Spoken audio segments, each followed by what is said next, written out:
Hey, what's up, guys? Brad here. So I just watched an interview with Mohnish Pabrai from a few weeks ago, where he said he was banned from Blackjack at a Vegas casino. I was like, wow, that is fascinating. I knew Mohnish Pabrai was into bridge. I didn't know he was an avid Blackjack player. But anyway, he said he made a healthy six figures playing Blackjack at this casino before he was banned. Now, he wasn't caught counting cards. That's actually not the approach he was using. He wasn't card counting. I'm really curious about what he was actually doing to tip the odds in his favor, to be able to make that much money playing Blackjack at this casino.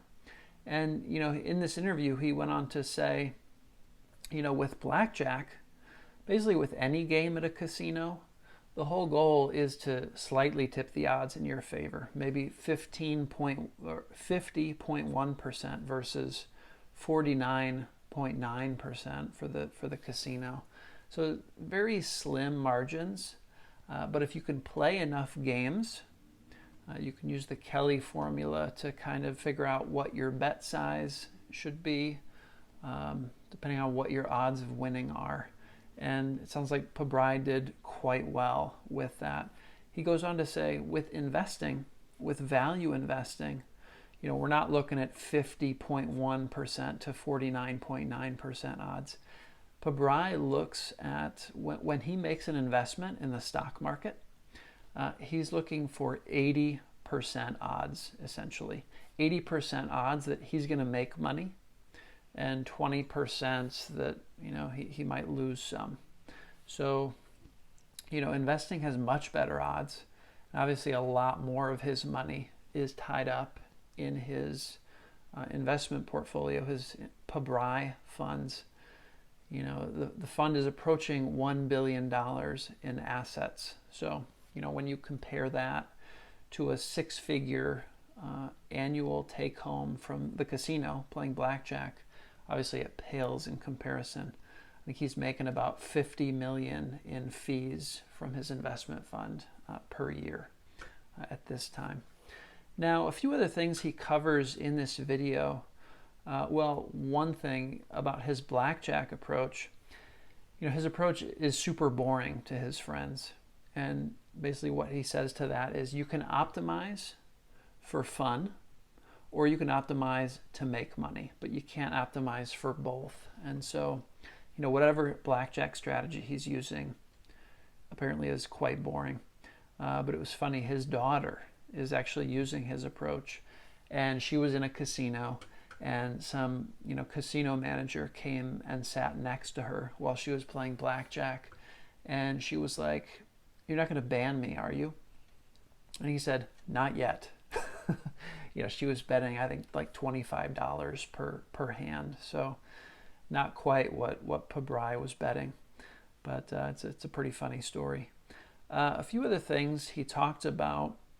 He was asked about what's the deal with equity markets and the economy? Like, why is there a disconnect there? And he said, yeah, equity markets don't reflect the reality of the economy. He doesn't know why, but it's clear that there's a disconnect there. The NASDAQ is at the January levels when the NASDAQ was at its highs. It's there now in May. The Dow and the S&P are down less than 15%, even though we're going through this crazy crisis that we see no end to, really. So just kind of an interesting point there. He was asked about Charlie Munger and Warren Buffett, what their actions are indicating to Pabrai about what their outlook is on the market.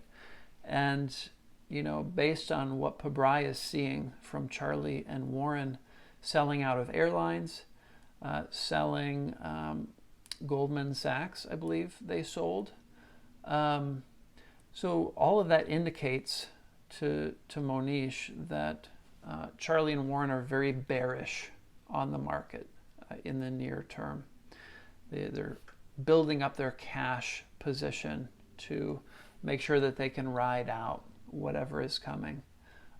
He says he doesn't even think they're looking at acquisitions at this time. Obviously, they weren't buying back Berkshire shares, even though the shares had gotten down to about book value, which in the past, Charlie and Warren would have been buying quite a large number of shares back at those prices, but they haven't been doing that recently. So a bearish outlook is indicated from Munger and Buffett. And then he mentioned his investment fund, like how he's fared in previous recessions, previous stock market crashes. He mentioned back in 2008, one of his funds was down, I think, like 70%. And because of the structure that Pabrai has with his funds, he cloned the original Buffett partnership, where there's no fixed fees, and there's a 6% hurdle for his performance fees. So if he doesn't generate 6% returns in a year for his investors, he doesn't collect any fees. And on top of that, since his fund was down 70%, the fund needed to get back up to level and 6% on top of that each year.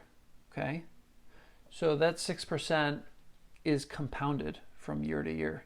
So it took 10 years for that one fund that Pabrai had to get back up to a level where he was getting paid performance fees. So, it's a really tough model to use as an investment manager, particularly if you have staff, if you have to pay people, if you have fixed expenses.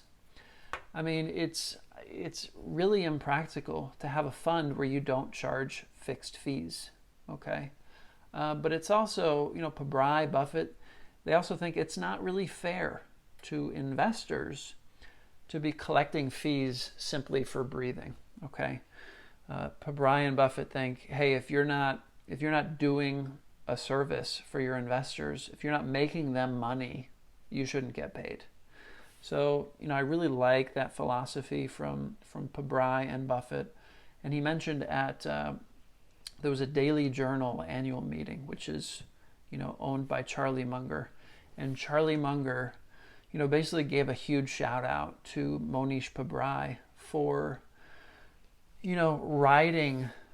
riding that 10 years of not collecting any fees on that fund. A lot of investment managers would have shut it down and restarted so that they wouldn't have to weather, a decade of not collecting any performance fees.